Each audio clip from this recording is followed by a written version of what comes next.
Bonjour à tous, je suis ravie de vous retrouver. Aujourd'hui, on va faire quelque chose d'un peu différent. Vous savez, quand on prépare le DELF B2 ou le DALF C1, ou même quand on doit défendre un projet au travail, on se retrouve souvent bloqué. On a de bonnes idées, mais on utilise toujours les mêmes mots basiques comme dire, penser ou problème. C'est dommage, non?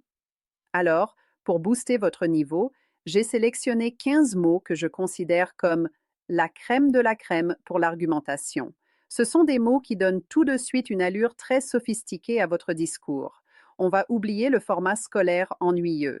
Je vais vous montrer comment moi j'utilise ces mots, dans quel contexte, avec des phrases que vous pourrez ressortir directement. Allez, on s'y met. On attaque avec un verbe puissant, corroborer. Imaginez que vous avancez une idée, mais vous avez besoin de soutien. Corroborer, ça veut dire apporter une preuve pour confirmer ce que quelqu'un dit. C'est bien plus fort que être d'accord. Par exemple, imaginez une scène au tribunal ou une enquête. On pourrait dire les témoignages des voisins corroborent parfaitement la version de la victime. Vous voyez l'idée? Les témoignages viennent renforcer la version. On peut aussi l'utiliser dans un contexte scientifique ou académique. Si vous écrivez une thèse, vous pouvez dire malheureusement, aucune statistique récente ne vient corroborer cette théorie. Là, vous dites simplement qu'il n'y a pas de preuves pour soutenir l'idée. C'est très élégant. En parlant d'idées, parfois, tout le monde n'est pas d'accord. C'est là qu'on utilise le mot une controverse. C'est beaucoup plus chic que de dire une dispute. Une controverse, c'est un grand débat public, souvent sur un sujet sensible. Regardez comment ça sonne bien dans une phrase d'actualité. La construction de ce nouveau barrage a suscité une vive controverse dans la région. Ici, on comprend que ça a divisé les gens, que c'était tendu. Ou alors, pour parler d'une personne publique qui veut rester discrète, le ministre a préféré démissionner pour ne pas alimenter la controverse.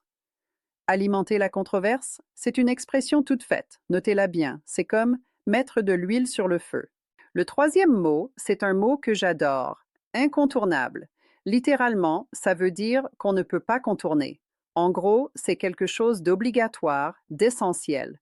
Si vous ne connaissez pas ce mot, il va vous manquer. Par exemple, si vous faites visiter Paris à un ami, vous allez lui dire le musée du Louvre est un lieu absolument incontournable.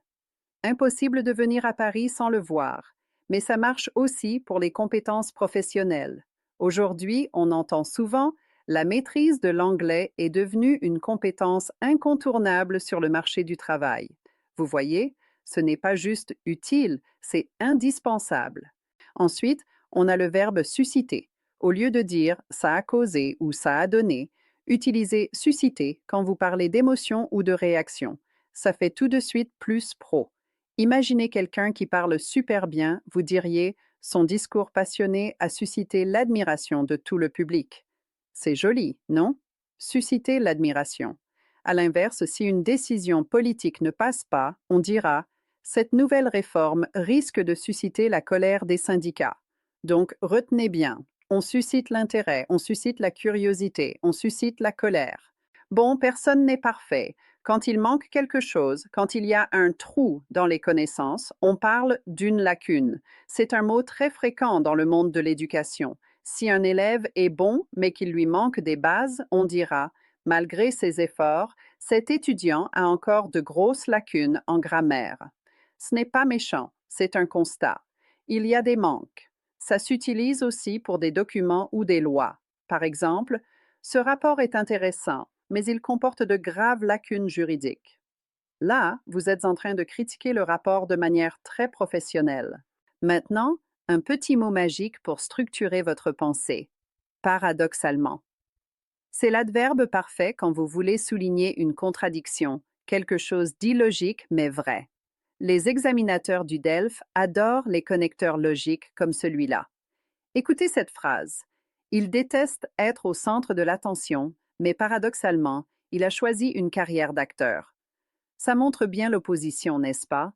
Ou encore, sur un sujet de société, paradoxalement, c'est dans les pays les plus connectés que l'on trouve le plus de solitude. C'est une phrase très forte pour commencer une argumentation à l'oral. On a vu le mot lacune tout à l'heure, les problèmes. Maintenant, il faut les régler. Le verbe idéal, c'est remédier. Attention, petite astuce grammaticale. On dit remédier à quelque chose. Ça veut dire apporter un remède, corriger le tir. Par exemple, face au chômage, le gouvernement doit prendre des mesures urgentes pour remédier au chômage des jeunes. Ou dans une entreprise, si ça se passe mal entre collègues, nous cherchons des solutions pour remédier aux problèmes de communication dans l'équipe. C'est beaucoup mieux que dire réparer les problèmes.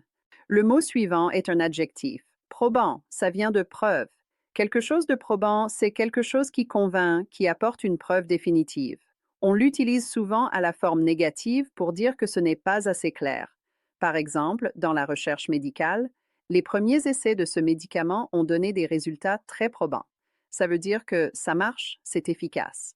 Mais si la police arrête quelqu'un sans preuve, on dira ils ont dû relâcher le suspect faute d'éléments probants. Faute d'éléments probants, c'est une expression super classe pour dire parce qu'il n'y avait pas assez de preuves. On continue avec prépondérant, un mot un peu long mais très utile. Ça qualifie ce qui a plus de poids, ce qui domine. C'est le synonyme chic de majeur ou dominant. Dans l'éducation, on pourrait dire le rôle des parents est prépondérant dans la réussite scolaire de l'enfant, c'est-à-dire que c'est le facteur le plus important. Ou en géopolitique, la Chine occupe désormais une place prépondérante dans l'économie mondiale. Notez l'association une place prépondérante ou un rôle prépondérant. Parfois, on entend des rumeurs fausses. Pour dire que c'est faux, on utilise démentir. C'est le verbe formel pour dire non, ce n'est pas vrai. Imaginez un scandale politique. Le ministre a formellement démenti les rumeurs de corruption. Il a dit officiellement que c'était faux. Mais attention, on peut aussi l'utiliser pour des chiffres qui contredisent une prévision. Regardez, les excellents chiffres du tourisme ont démenti toutes les prévisions pessimistes. Les experts pensaient que ce serait mauvais. Les chiffres ont démenti, contredit, les experts. Allez, on prend de la hauteur avec le mot l'apogée. C'est le sommet, le point le plus haut d'une carrière ou d'une époque. C'est très imagé. Si on parle d'histoire, à l'apogée de l'Empire romain, Rome contrôlait toute la Méditerranée. C'était le moment où ils étaient les plus forts. Pour un artiste, c'est pareil. Ce chanteur est malheureusement décédé alors qu'il était à l'apogée de sa carrière. Il était au top du top. Celui-là, c'est peut-être le plus technique, mais il est très puissant, intrinsèque. Ça veut dire qui vient de l'intérieur, qui est propre à la chose elle-même. Par exemple, qu'est-ce qui vous motive? L'argent, ça c'est extérieur, ou le plaisir. La motivation intrinsèque est souvent plus durable que la récompense financière. C'est la motivation qui vient de vous. On peut aussi dire la liberté est une valeur intrinsèque de la démocratie. On ne peut pas avoir de démocratie sans liberté. C'est à l'intérieur de la définition même. On approche de la fin. Le mot numéro 13 est une divergence. C'est quand les chemins se séparent. On l'utilise tout le temps pour dire poliment qu'on n'est pas d'accord. On a des divergences. Exemple typique en politique. Il y a de profondes divergences entre les deux partis sur la question des retraites. Ils ne voient pas les choses de la même façon, mais on peut quand même s'entendre. Malgré leurs divergences d'opinion, ils restent très bons amis. Avant-dernier mot, s'avérer. C'est un verbe qui remplace être, mais avec l'idée qu'on a découvert la vérité après coup.